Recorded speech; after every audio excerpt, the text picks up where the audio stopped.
This drawing is without question so valuable and so misunderstood. And he went on to explain more about the conscious mind. He says, that's your thinking mind, Bob. Problem with most people is they don't think. They really don't think. Mental activity never constitutes thinking. I remember when he said that, and I never forgot it. He said, that is your thinking mind. It's also referred to as the educational mind. This is you I'm talking about. Now, as I keep building this idea, you're really going to get to know yourself, the world you live in, and the laws that govern your being a lot better. Yet, as you understand yourself a lot better, you're going to find your finances are going to improve, your health is going to improve, your relationships are going to improve, your whole world starts to get better. The educated mind is also referred to sometimes as the intellectual mind. That's where all the intellectual factors are. Remember I told you what they were? You had perception, the will, reason, imagination, memory, and intuition. There's 6 of them. They are our mental muscles. And as you start to understand how to develop them, you can become a very powerful person. If you've ever been in a seminar that I've been in, you know that I can walk up to a person, I can tell them all about themselves. Everything that goes on the inside shows on the outside. It's your intuitive factor that enables you to read that. We hide nothing. And I always do this in a seminar to show off a little bit. I want really get your attention, see what I can do. But then what I really want to do is say, if I can do it, you can do it. See, we watch other people do things and we become fascinated if they're doing it really well. What we want to understand, if we want to do it, we can do what they're doing. The subconscious mind is your emotional mind. When you're emotionally upset, you've got the wrong ideas being fed into that part of your mind. Now, over here on this side, because you can think, you have the ability to choose. And because you can choose, you can accept or reject everything that comes down the road. Everything. Because there's a lot of crazy information coming at us through TV, newspapers, radio, television. Just overhearing restaurants, conversations, if you can get into a restaurant. You can accept or reject everything, and then you have the ability you can originate. Now, the subconscious mind doesn't have the ability to do all those things. All those magnificent abilities are in the conscious mind. The subconscious, it must accept whatever you give to it. Must. It has no ability to reject. And get this, it's what you impress upon your subconscious mind that ultimately turns into results in our life. This is where we want to get our imagination going in high gear. Your subconscious mind cannot differentiate between what you've imagined and what's real. It has no ability to differentiate between the two. Unfortunately, most people imagine what's wrong. They think of what they don't want rather than what they do want. Now look here for a moment. Let's take that knowledge and we'll say, this is you, today. There's information coming at you today, and it is terrible information. And it's flowing into your conscious mind. Now you have the ability to think, you have the ability to reject that. You can say, get out of here. And they all go away. But you know something? Most people don't do that. You want to know what they do? This is what they do. They're not thinking at all. Their subconscious mind is wide open. And that information goes right into the subconscious mind. Remember what we said about the subconscious? It has no ability to reject all that negative information. Why do we leave the mind open like that? It's our paradigm. It's how we're programmed. We're literally programmed to live that. I think a lot of entrepreneurship and even personal growth is training yourself on how you respond to hard. Because in the early days, hard was, ooh, stop. This isn't good. I should, this is a warning sign. This is a red flag. I should slow down, or I should stop, I should pivot. But the more I think about it as a competitive landscape, as I'm clear on what this path is supposed to look like, and these rocks and these dragons are things that I'm going to have to slay along the way to get the princess or get the treasure, I get happier about the harder it is because I know that no one else will follow. It's a selection effect. And I think if you can shift from this is hard to no one else will be able to do this, then it flips from being this thing that you're like, oh, poor me, to, oh, poor everyone else who's going to have to fucking try. Yeah.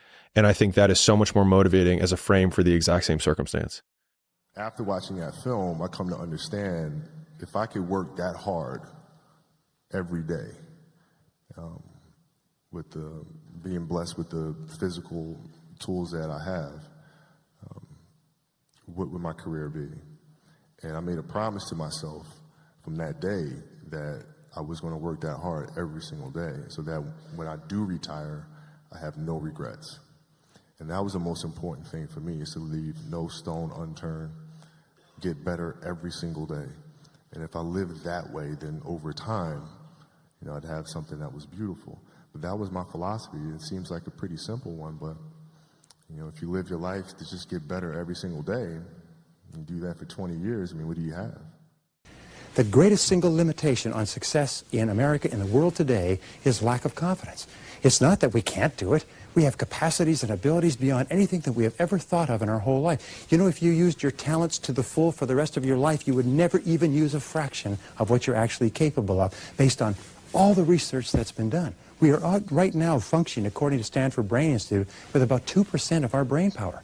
2%. The rest of it is huge, this huge reserve of brain power, which we're kind of keeping there in case we ever need a little. We got so much of it, it's unbelievable. Well, so I said to myself, what is the key here? And you know what? There's a common denominator of helplessness and habit. And the common denominators are fear and ignorance. Fear and ignorance. We're afraid. We're afraid it might not work. We're afraid we might fail. We're afraid it might cost us something. We're afraid of criticism and embarrassment. We're afraid of failure and loss and limitation and lack and ill health and disapproval. We're so afraid. The things that we would do if we weren't afraid are literally beyond belief. And we're afraid of getting out of the comfort zone because of what they might say. What if we did something different, changed jobs, changed careers, started a business, got into something else? What would they say? I was listening to a psychologist talking the other day. He says, nobody's ever been able to define who they are. But it's they out there. It's the great almighty they that's got us terrified. It's a true statement. We say that when you're in your 20s, you don't care what people think. And when you're in your 30s, you're very sensitive to what people think. And then you get into your 40s. And in your 40s, you realize the great truth is that no one was ever thinking about you at all. And that's the fact. Nobody ever thinks about us at all. And there we are. We're so terrified of doing what we really want to do because of what they might say or think. So we stay in that comfort zone. Wants are where it starts. You know where wants come from? I'm going to tell you. Look at me. You have, at the center of your being, your spiritual DNA is perfect. There's perfection within us. Now that perfection has so much junk on top of it that we call a paradigm, that it has difficulty expressing itself. That spiritual perfection within us is always seeking expression with and through us. That's why we always want more. Now, when I was a little kid, my grandmother said, you always want more. You should be satisfied with what you've got. Grandma was an angel of God, but she was wrong. You should never be satisfied. Dissatisfaction is a creative state. It's dissatisfaction that causes you to reach, to stretch. What do you really want? What do you really want? That comes from the essence of who you are. Now, that's not to get. Getting is nice too. That gives you greater physical comfort. You can have all the good you desire. I was talking to a friend of mine earlier this morning. He said something just about blew my mind. I loved it. I wrote it down. He was saying it's his girlfriend's birthday this week. I know his girlfriend didn't have a week's birthday. But he said, we're celebrating it all week. We're having a birthday lifestyle. He said, we've already got a birthday lifestyle. And I love that. That's what you want. You want to have a birthday lifestyle. Everyday celebration. What do you want? The want is not to get. That's a side benefit. The want is to grow. It's for you to bring more of you to the surface. You're God's highest form of creation. The wants turn into desire. Desire comes from the Latin desire, to give birth to the children, to give birth to the idea. The want creates the desire. The more you feed the desire, the stronger it becomes. Desire is the effort of the unexpressed possibility within, seeking expression without, through your action. The desire is what moves into form. Now, that's where you're going.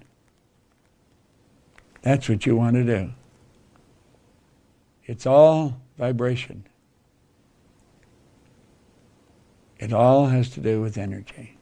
Truly successful people are absolutely honest and objective with themselves and their worlds. They practice the highest of integrity. There's nothing that so undermines your confidence and so weakens your resolve than feeling inside that you're not doing or saying the right thing. Shakespeare said, "To thine own self be true, and then it must follow as the night the day, thou canst not then be false to any man." Now, internal integrity, being true to yourself, being true to the very best that is in you, is the starting point. But the outward expression of it is doing what you do in a quality way. You see, the work that you do with your hands, the work that you choose to hand in, the work that you choose to represent, that would be a symbol of you, is a mark of your true level of integrity. A person who has a high level of integrity does excellent work. A person with a low level of integrity does whatever they can get away with. A person says, "Well, I'm a very honest person, as long as you don't give me a temptation." And the fact of the matter is, you can ask people, you say, "An honest person?" "Yes, I am." "Well, what if you could steal $1 million and nobody would know?" "Well, tell me about it." So basically, you're just a thief looking for an opportunity. Because a truly honest person, a person of high character, is a person that would not compromise their integrity for anyone or anything. Once you decide to be true to yourself, then the next extension, aside from your work, is to live in truth with others. Living in truth with others is one of the hardest and most challenging things we ever do. But it's also one of the great builders of your soul or destroyers of your soul. Because almost all of our problems in life talk back. Almost all of our problems in life come with hair on top. They come with two legs. And you find that men and women who are truly together as human beings are completely honest and direct with other people. If they're not happy with a situation, they say, "I'm not happy with this situation." That doesn't mean you go and punch somebody in the face when you're not happy. It just means you say, "I'm not happy with this situation, and I'd like to find a way to rectify it." And if the other person isn't willing to work with you to make you happy in the situation, you don't want to be in that situation anyway. It's absolutely amazing how many people stay in situations where the other person couldn't give a damn whether they were happy or not. And then they try to make the situation work. And they ask me for advice on how to make the situation work. And I say, "I'm sorry, I can't help you." The fact is that if you live in truth with others, it means that you're perfectly honest with other people. And when you're perfectly honest with other people, you feel better about yourself. You feel stronger inside. Here's the key. Set peace of mind, the greatest of all human goods, as your highest goal. Set peace of mind as your highest goal and make everything else you do fit underneath it. Refuse to compromise your peace of mind for anything. And you know what? If you do, you'll probably never make another mistake. If you set peace of mind as my highest goal, and you say everything that I do or don't do from now on is either going to give me a sense of inner peace or I'm not going to do it. It takes tremendous courage to do this. But if you do it, you feel terrific about yourself. You feel powerful inside. You feel so good about yourself. You feel so focused and so light and so happy. But if you compromise your peace of mind, it's like kicking the chair out from under you psychologically and emotionally. So just refuse to compromise your peace of mind. Refuse to do it if you don't feel good about it. Listen to your inner voice. He brought out the strangest secret record. Right at the beginning of that recording, he talks about the good Dr. Albert Schweitzer being interviewed at an airport in London when he got off a plane. And they asked the good doctor, what was wrong with man today? He said he thought about it for a while. Then he said, man simply doesn't think. We do not think. You say, well, everybody thinks. No. Understand, mental activity does not constitute thinking. You have 5 senses. You can see, hear, smell, taste, touch. When any of those 5 senses are affected, it causes mental activity. That is not thinking. It causes pictures to fly in your mind. That is not thinking. If you heard a siren in the background right now, you might see a fire truck or an ambulance on the screen of your mind. That's not thinking. You have higher faculties. These higher faculties, most people know little about. Oh, they hear the word every now and then. You have perception, the will, reason, imagination, memory, intuition. These higher faculties are what literally separate us from all the rest of the animal kingdom. All the rest of the little animal kingdom, they're completely at home in their environment. They blend in. You and I are totally disoriented in our environment. We're totally disoriented. That is because we have been given the godlike ability to create our own environment. After watching that film, I come to understand if I could work that hard every day, with being blessed with the physical tools that I have, what would my career be? And I made a promise to myself from that day that I was going to work that hard every single day so that when I do retire, I have no regrets. And that was the most important thing for me, is to leave no stone unturned, get better every single day. And if I lived that way, then over time, I'd have something that was beautiful. But that was my philosophy. It seems like a pretty simple one, but if you live your life to just get better every single day, and do that for 20 years, what do you have? To believe in the things you can see and touch. We've got things we can see and touch. That's no belief at all. To believe in the unseen is a triumph and a blessing. Do you know the biggest part of you you'll never see? The real you you'll never see. Now we've got to start to understand this. We've got to start to get it in the right slot in our mind. We've got to realize that there's so much to us that we don't really get. We don't understand. Our educational system is so lacking in teaching us who we are. You can study psychology, but most people that study psychology have never really got to know themselves. I'm talking about in depth, who you really are, your relationship to the whole scheme of things, or your relationship to God. You're talking about an infinite power, and you're created in that image. We have infinite potential locked up within us. Control my adrenals. If you know how you get that fight or flight response when you get to move real quick. Yeah. And I started learning the mind a lot, how to get myself jacked extremely fast, like in a horrible environment when everybody's miserable. I learned how to really find strength in the misery. When everybody's suffering, everybody's all poopy pants and their mentality's down and everything, I started just like, my God, this is where I shine. And I started using all that misery for tons and tons of drive and motivation to then lead people further. Because you can get a lot of power through misery. And once people see that, my God, Goggins is fucking going, then everybody says, Roger that. Let me get my shit and go too.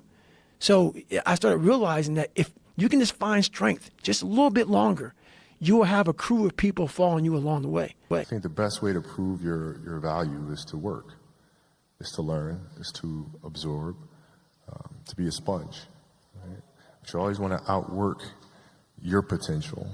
As hard as you believe you can work harder than that. And that's what I tried to do when I first came in the league. But, basketball is such a direct competition sport that me coming in at 17, I hated when, like, my teammates would say, I get hit with an elbow, right? Shaq would hit me with an elbow in practice. And, like, Nick Van Exel would come up and say, are you okay? I'm like, motherfucker, what? Are you okay? What the hell's wrong with you? So like I always had that extra chip on my shoulder. So like every day in practice for me was really trying to annihilate everybody that I was playing against. Because I wanted to prove you don't need to babysit me. Like I'm fine, And so it's always that competitive nature, the work ethic, and curiosity. Because I asked a lot of questions. Playing with Byron Scott, I asked him a lot of questions. Eddie Jones, who was great at chasing guards off the screens, and I didn't understand how to do that. I would sit with him before practice, after practice. Magic, James Worthy, Kurt Rambis, Kareem Abdul, all the Laker greats. I would always sit down and just ask them questions about certain games that I studied growing up. What actually happened there? What did you feel there? Why? You know, Bird tough to defend. Why? Because you look slow as shit to me. So like, I'm missing something. So like, tell me what I'm missing. You know what I mean? And so I would always ask questions and try to dedicate yourself to serving other people. It was well written not long ago that nobody ever built a statue to a person for what they got, but only for what they gave. Is that your rewards in life will always be determined by the value of your service to other people. And so you have to look around you and say, what rewards am I getting right now? And there's two types of rewards, by the way. There's financial rewards, and there are, or tangible rewards, and there's intangible or emotional rewards. But all of your life satisfaction and true happiness and true rewards will come from serving other people. In fact, we are here. Albert Einstein was asked in the latter years of his life, what's the purpose of human life? And he said, after some thought, he said, well, we're here to serve others. What other purpose could there be? We're here to serve others. What other purpose could there be? Here's the interesting thing that I found out, is that you're only truly happy and only truly liberated and only feel wonderful about yourself and your life when you can lose yourself in doing something that you feel enriches and uplifts and enhances the life of other people. Every successful executive in every small and large company loses themselves in their work. Tom Peters, after writing In Search of Excellence, said, if you threw away the whole book, you'd have to keep one principle. It's an obsession with customer service. A friend of mine who teaches total quality management said, you know, you can take all the books and put them aside, and total quality management means just one thing, is find out what your customer really wants and give it to him. And give it to him at a good price and give it to him at a good quality, but that's all it is. Total quality life means dedicating ourselves to serving people that we care about. And if you're not happy with your work, you know what it means? It means that those people you're serving may not be the right people for you. It doesn't mean that it's not bad work or that it's not good work. It just means that it may not be right for you. So therefore, you should look forward to working. You should love the work that you're doing. You should tremendously enjoy the results that you get for other people. And if you don't, it just means that there's something else that you should do. But you'll never be happy and you'll never be fulfilled and you'll never be unstoppable until deep in your heart you absolutely love serving the people that you serve. And the men and women who have dedicated their lives to service throughout human history are the ones that we admire the most. Albert Schweitzer, when he was alive, Mother Teresa today, probably the most respected person on the globe because she's dedicated her whole life to service. So think about it. Who do you want to serve? And then become very good at serving whoever it is. I'm taking the ball out of bounds. It's like the fourth quarter, and the fan yells behind me, goes, Kobe, you're garbage. I turned around and said, dude, be more creative. Like, we both know that's not true. Like say something that's kind of somewhat realistic, that can, like, needle me a little bit. Like, Let me leave you with this little poem, and it's called Don't Quit. And this poem is something you've all heard. It was written by someone named Anonymous, so we don't have to pay royalties for its use. And it says, when things go wrong, as they sometimes will, when the road you're trudging is all uphill, when the funds are low and the debts are high and you want to smile, but you have to sigh, when care is pressing you down a bit, rest if you must, but don't you quit. For life is queer with its twists and turns, as every one of us sometimes learns, and many a failure turns about when he might have won had he stuck it out. So don't give up, though the pace seems slow. You may succeed with another blow. Success is just failure turned inside out. It's the silver tint of the clouds of doubt. And you never can tell how close you are. It may be near, but it seems so far. So stick to the fight when you're hardest hit. It's when things seem worst that you must not quit. And if you don't quit, and if you keep on keeping on, then you will become unstoppable. Yes.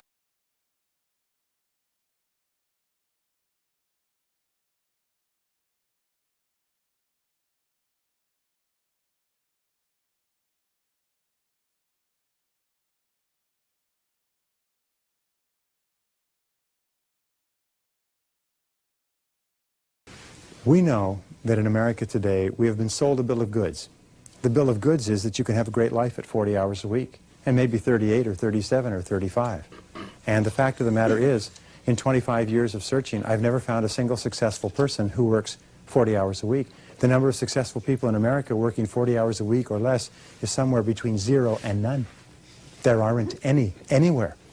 And yet we're told, well, if you can't do it in 40 hours, it's not worth doing. The average work week for successful Americans is between 50 and 60 hours. Many work 70 and 80 and 90.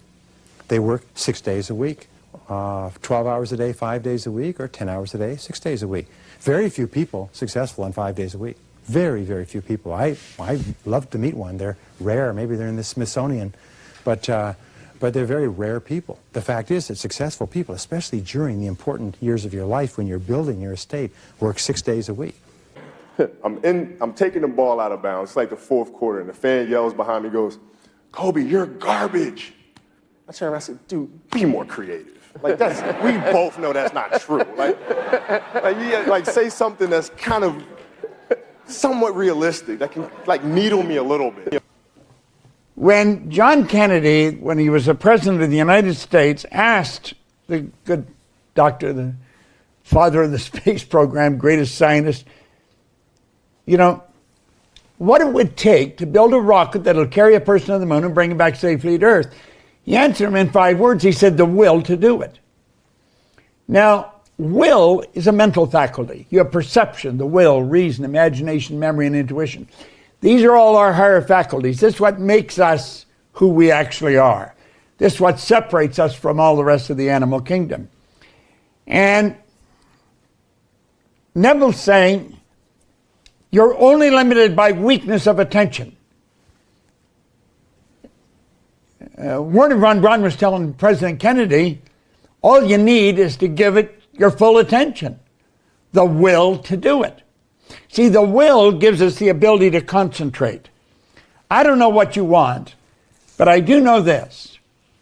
If you can think it, and you can let yourself get emotionally involved with it, and you stay focused on it, you can have it. Now that's a very basic concept, but it's not the easiest thing for most people to do. But the more you study it, the better you're going to get at it. But I love this. You're only limited by weakness of attention and poverty of imagination. You've got to activate your imagination. A lot of people just use their imagination for, gosh, I hope this doesn't happen, or I hope that doesn't happen. They're letting it go in the wrong direction. Our imagination is the most marvelous. He'll, in Think and Grow Rich, he'll said the imagination is the most marvelous, miraculous, inconceivably powerful force that the world's ever known. It'll create anything for you. It'll take you anywhere. Your imagination will take you anywhere, and it'll give you anything you want.